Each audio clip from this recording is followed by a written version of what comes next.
kita ikutin keseruan kali ini untuk observasi di Taman Suropati, mengkaji hubungan timbal balik antara manusia dengan lingkungannya untuk memenuhi tugas mata kuliah ekologi sosial. Let's go!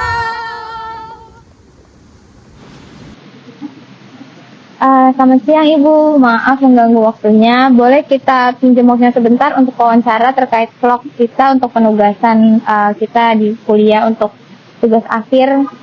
mata kuliah ekologi sosial. Waalaikumsalam, boleh Mbak.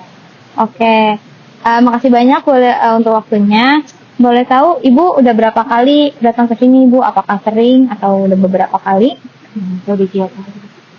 Oke, lumayan sering ya untuk lebih dari sekali. Ya, berarti Ibu kan sebelumnya udah pernah kesini, terus sekarang datang lagi yang kedua kali. Alasan Ibu tuh apa ya kira-kira bikin Ibu mau gitu ya untuk kembali lagi ke sini? Namanya bersih, harus rapi, nggak ada yang merokok. Kalau siang ya, nggak tahu kalau malam sih kurang tahu. Terus berarti menurut Ibu nih yang paling enak dari Taman Suropati itu apanya? Atau Ibu tuh kalau ke Taman Suropati tuh ngapain tuh selama 2 kali ini? Suasana sih adem, habis dijemput sekolah, itu dulu di sini. Oke, untuk selanjutnya kan Ibu udah 2 kali nih ke sini, berarti ada nggak saran dari Ibu gitu buat para pengunjung lain apa yang harus dijaga biar taman ini tuh tetap bersih sesuai yang Ibu bilang tadi? Ini sih kesadarannya sih ya, masih ada yang buang sampah kemarin. Itu selebihnya Aman ya? Oke. Terima kasih Ibu untuk waktunya. Selamat menikmati Taman Suropati. Makasih Ibu. Ibu makasih banyak ya Ibu. Semuanya, perkenalkan kami dari kelompok 1 Observasi Ekologi Sosial. Nah, sekarang kami sedang berada di Taman Suropati yang berada di Menteng, Jakarta Pusat. Kebetulan nih, kegiatan yang kami lakukan itu untuk menganalisa hubungan timbal balik ekologi sosial antara manusia dan lingkungan sekitarnya. Sesuai dengan teori ekologi sosial yang menyatakan bahwa keduanya ini tuh saling bergantungan dan saling membutuhkan satu sama lain.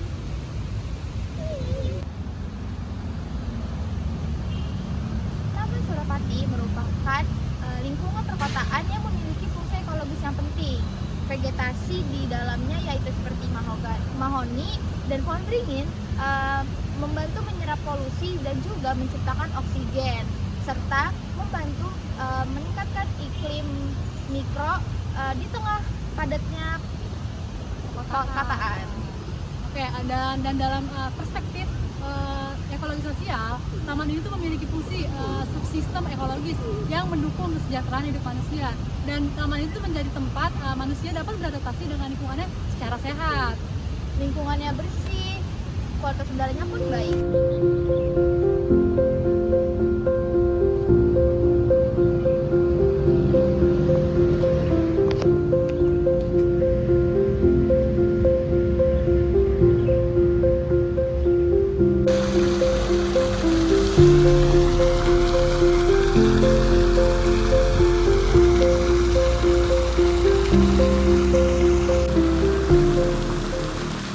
Nah, biasanya taman ini juga digunakan nih seperti aktivitas olahraga, yoga, bermain santai, mendengarkan musik, membaca buku, dan menggunakan fasilitas-fasilitas yang lainnya. Hal ini tuh menunjukkan bahwa di taman ini tuh adanya ruang interaksi antara manusia dan lingkungan sekitarnya. Lalu juga di taman ini itu si pengunjung menunjukkan perilaku yang baik seperti tidak membuang sampah, tidak merokok sembarangan, tidak membawa air mineral sendiri, dan menunjukkan perilaku baik yang lainnya. Terus juga hal itu tuh menunjukkan bahwa pengunjung ini memiliki kesadaran perilakunya yang ditunjukkan sehari-hari dan fungsi ekologisnya sendiri.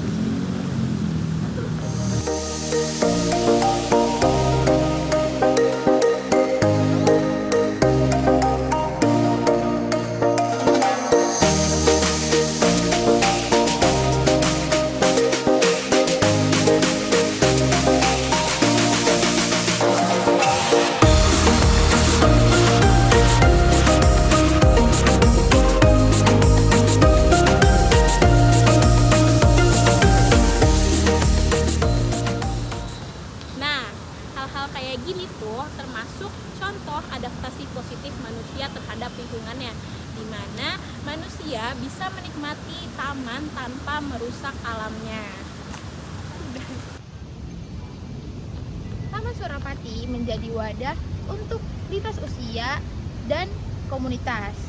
Banyak kegiatan seni, olahraga, dan diskusi yang menciptakan hubungan sosial yang inklusif. Jadi, taman ini tuh bukan cuma sekadar pohon dan udara yang segar, tapi juga menjadi tempat manusia bisa saling berinteraksi sama lainnya. Intinya itu, taman ini menjadi tempat manusia dan alam bisa berjalan bersama secara harmonis.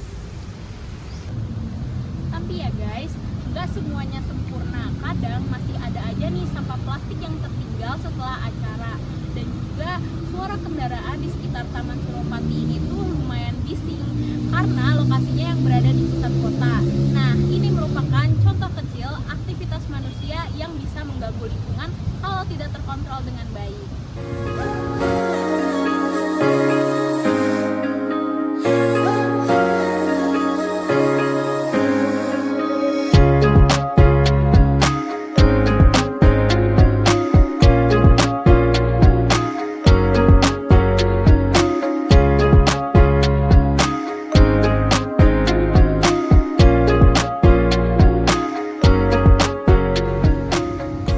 Berarti kalau dalam konteks ekologi sosial, hal ini tuh menunjukkan bahwa perlu adanya keseimbangan antara kebutuhan sosial manusia dan juga daya lingkung sekitarnya.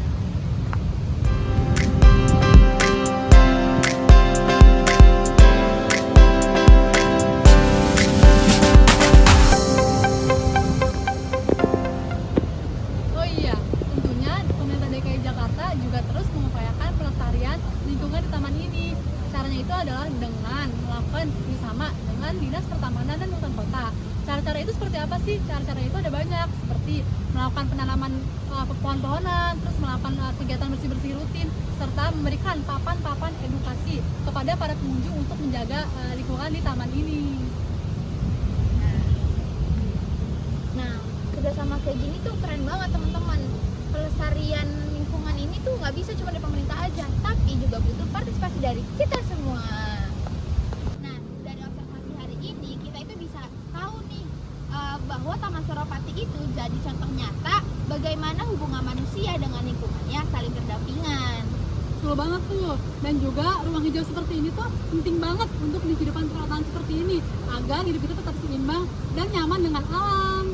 Nah, selain yang disebutkan oleh kedua orang tadi, berarti kan kita kembali lagi, kesadaran dari individu juga sangat penting untuk saling memelihara antara manusia dan lingkungan sekitar agar menjadi lebih baik. Terima kasih sudah menonton vlog observasi kami. Yuk, kita sama-sama jaga lingkungan.